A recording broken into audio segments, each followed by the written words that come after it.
My name is Kim Pipito, 22 years old, from Barangay Dolores, Almong City, base IT 4B. So for final exam, question number 1 is, the Senate panel has already passed the divorce bill. Is it important to legalize divorce in the Philippines? What are your reasoning and moral stance on this matter? So yes, for me it is appropriate to be legalized the divorce in the Philippines because why? Because there are relationships that they are not happy together.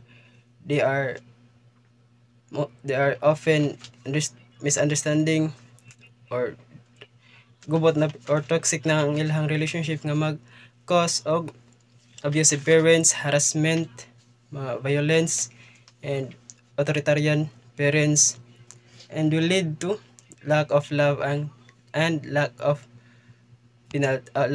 sympathy, empathy either. And in that case, they disrespect the vows nga ilang gibuhat sa church, the God's laws.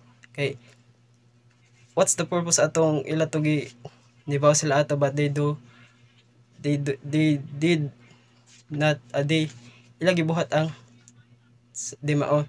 And it is right para matagaan og freedom ang partner nga wala nay kalipay sa karelasyon, and di na siya matawag og unconditional love kay nay magstay sa ingan ang relasyon, but tungod na lang para na pay matawag pamilya or para sa ilang mga anak magstay na anak nagay kasagaran nga halos patyon na lang pero di gyapon buwag, but kitungod para sa pamilya, but they deserve or they have right choice nga mo get out ana nga relationship kay it is not right, and walay kay way padulungan puro sa gubot way peaceful kinabuhi so ito.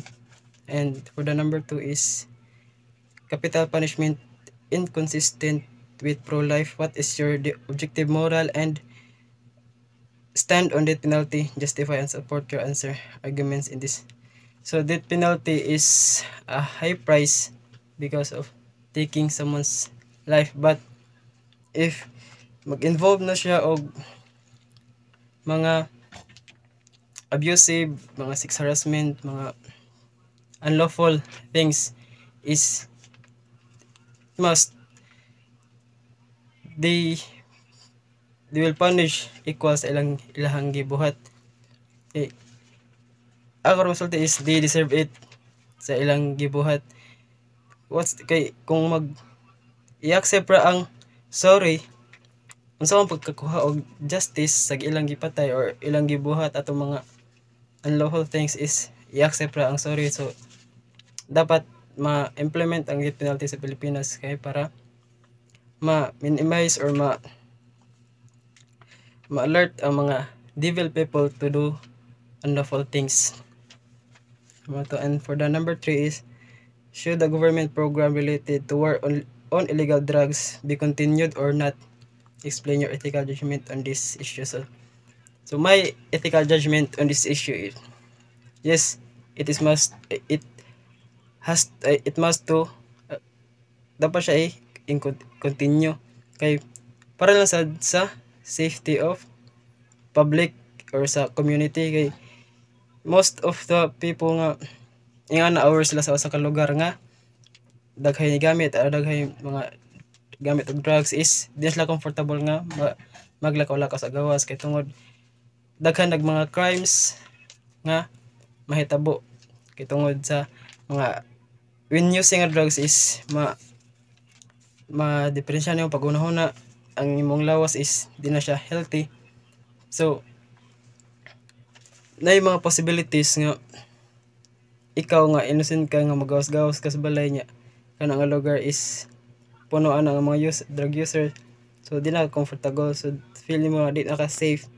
So dapat ipadala lang ta for the safety and para lang sad sa mga kagalingon maglikay na sa paggamit ana nga butang. And for the last question, number 4 is the question of whether sex is determined at conception or assigned at birth is an issue related to gender ideologies.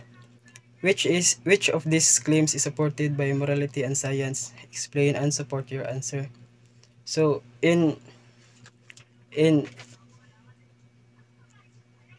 science is the sex is determined at conception of chromosomes, like XX is for female and XY is for male.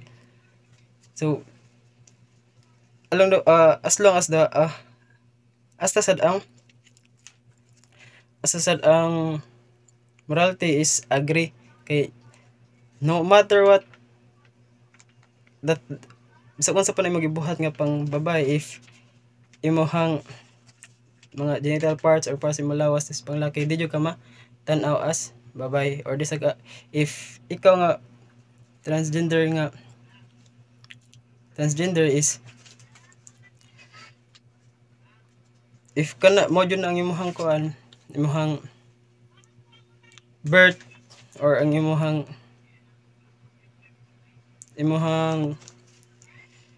sana